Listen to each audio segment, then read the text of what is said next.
So I have a Facebook friend whose life seems perfect. She lives in a gorgeous house, and she has a really rewarding career. And she and her family go on all these exciting adventures together on the weekends. And I swear that they must take a professional photographer along with them, because no matter where they go or what they do, the whole family just looks beautiful. And she's always posting about how blessed she is and how grateful she is for the life that she has. And I get the feeling she's not just saying those things for the sake of Facebook, but she truly means it. How many of you have a friend kind of like that?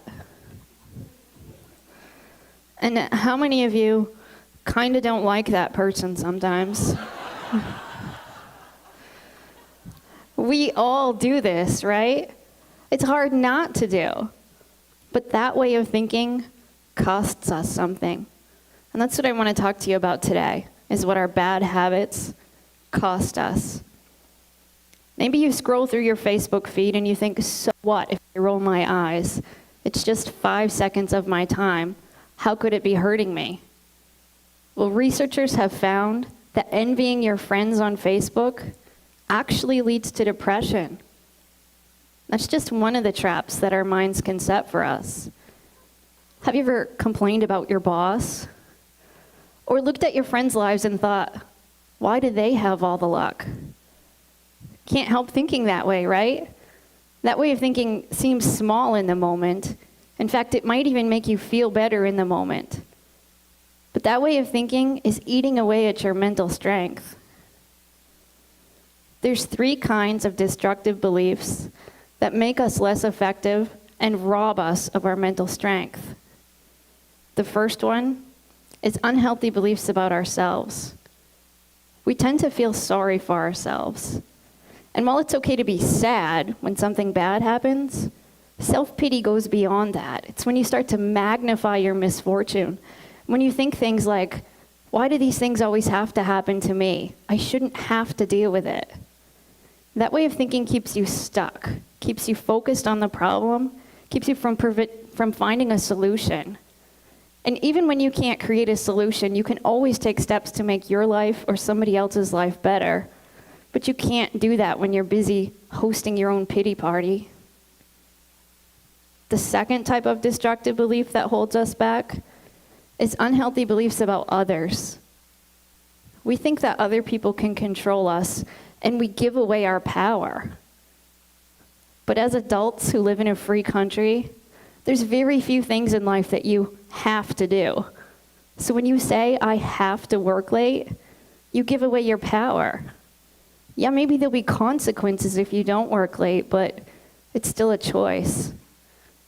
Or when you say, my mother-in-law drives me crazy, you give away your power. Maybe she's not the nicest person on earth, but it's up to you how you respond to her because you're in control. The third type of unhealthy belief that holds us back is unhealthy beliefs about the world. We tend to think that the world owes us something. We think, if I put in enough hard work, then I deserve success. But expecting success to fall into your lap like some sort of cosmic reward will only lead to disappointment. But I know it's hard to give up our bad mental habits. It's hard to get rid of those unhealthy beliefs that we've carried around with us for so long. But you can't afford not to give them up. Because sooner or later, you're going to hit a time in your life where you need all the mental strength that you can muster. When I was 23 years old, I thought I had life all figured out. I graduated from grad school.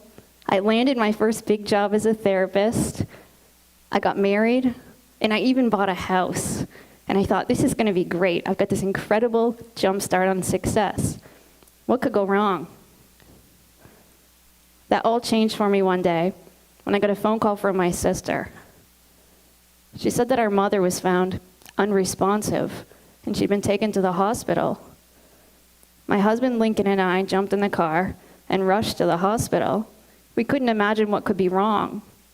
My mother was only 51.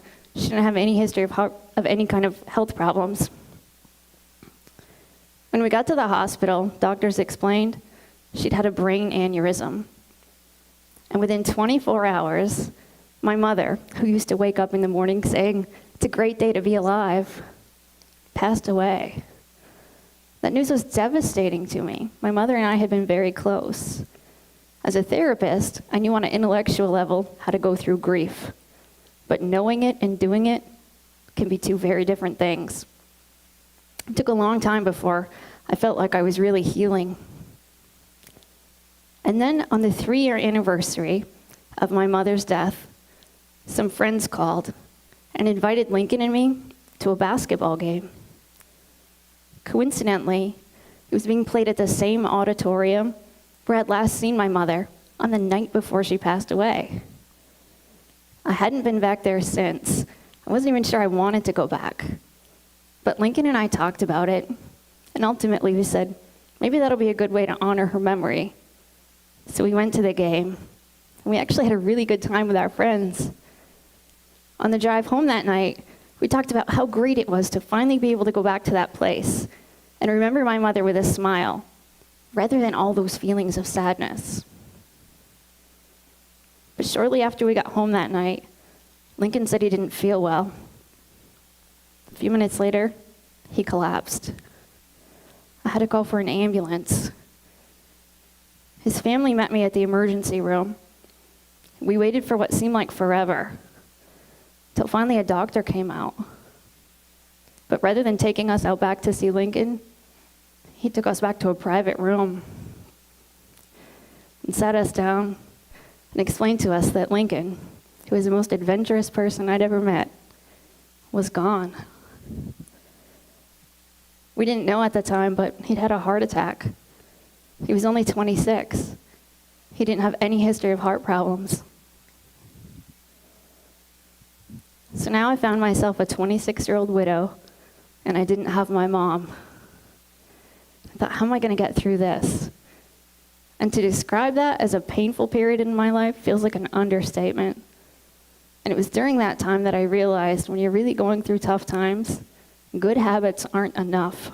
It only takes 1 or 2 small habits to really hold you back. I worked as hard as I could, not just to create good habits in my life, but to get rid of those small habits, no matter how small they might seem. Throughout it all, I held out hope that someday life could get better. And eventually it did. A few years down the road, I met Steve, and we fell in love, and I got remarried. We sold the house that Lincoln and I had lived in, and we bought a new house in a new area, and I got a new job. But almost as quickly as I breathed my sigh of relief over that fresh start that I had, we got the news that Steve's dad had terminal cancer. And I started to think, why do these things always have to keep happening? Why do I have to keep losing all my loved ones? This isn't fair. But if I'd learned anything, it was that that way of thinking would hold me back. I knew I was going to need as much mental strength as I could muster to get through one more loss. So I sat down and I wrote a list of all the things mentally strong people don't do. And I read over that list. It was a reminder of all of those bad habits that I've done at one time or another that would keep me stuck. And I kept reading that list over and over, and I really needed it, because within a few weeks of writing it, Steve's dad passed away. My journey taught me that the secret to being mentally strong is that you have to give up your bad mental habits. Mental strength is a lot like physical strength. If you wanted to be physically strong, you'd need to go to the gym and lift weights. But if you really wanted to see results, you'd also have to give up eating junk food. Mental strength is the same. If you want to be mentally strong, you need good habits like practicing gratitude. But you also have to give up bad habits like resenting somebody else's success. No matter how often that happens, it'll hold you back. So, how do you train your brain to think differently? How do you give up those bad mental habits that you've carried around with you? It starts by countering those unhealthy beliefs that I talked about with healthier ones. For example, unhealthy beliefs about ourselves mostly come about because we're uncomfortable with our feelings. Feeling sad or hurt or angry or scared, those things are all uncomfortable. So we go to great lengths to avoid that discomfort. We try to escape it by doing things like hosting a pity party. And although that's a temporary distraction, it just prolongs the pain. The only way to get through uncomfortable emotions, the only way to deal with them is that you have to go through them, to let yourself feel sad and then move on, and to gain confidence in your ability to deal with that discomfort. Unhealthy beliefs about others come about because we compare ourselves to other people.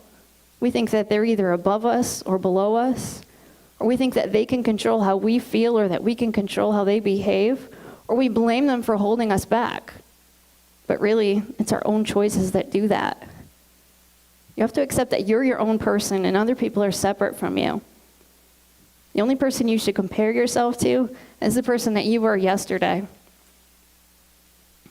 And unhealthy beliefs about the world come about because deep down, we want the world to be fair. We want to think that if we put in enough good deeds, enough good things will happen to us. Or if we tough it out through enough bad times, we'll get some sort of reward. But ultimately, you have to accept that life isn't fair. And that can be liberating. Yeah, it means you won't necessarily be rewarded for your goodness, but it also means no matter how much you've suffered, you're not doomed to keep suffering. The world doesn't work that way. Your world is what you make it. But of course, before you can change your world, you have to believe that you can change it. I once worked with this man who had been diabetic for years. His doctor referred him to therapy because he had some bad mental habits that were starting to affect his physical health. His mother had died from complications of diabetes at a young age, so he just believed he was doomed, and he'd given up trying to manage his blood sugar altogether. In fact, his blood sugar had gotten so high lately that it was starting to affect his vision, and he had his driver's license taken away, and his world was shrinking. When he came into my office, it was clear he knew all the things he could do to manage his blood sugar. He just didn't think it was worth the effort. But eventually, he agreed to make one small change. He said, I'll give up my 2-liter-a-day Pepsi habit, and I'll trade it in for Diet Pepsi. And he couldn't believe how quickly his numbers started to improve. And even though he came in every week to remind me how horrible Diet Pepsi tasted, he stuck with it. And once he started to see a little bit of improvement, he said, well, maybe I could look at some of my other habits. And he said I could trade in my nightly bowl of ice cream for a snack with a little less sugar. And then one day he was at a thrift store with some friends, and he found this beat-up old exercise bike. He bought it for a couple of bucks, and he brought it home and he parked it in front of his TV. And he started to pedal while he'd watch some of his favorite shows every night. And not only did he lose weight, but one day he noticed he could see the TV just a little bit more clearly than he had before. And suddenly it occurred to him, maybe the damage done to his eyesight wasn't permanent. So he set a new goal for himself to get his driver's license back.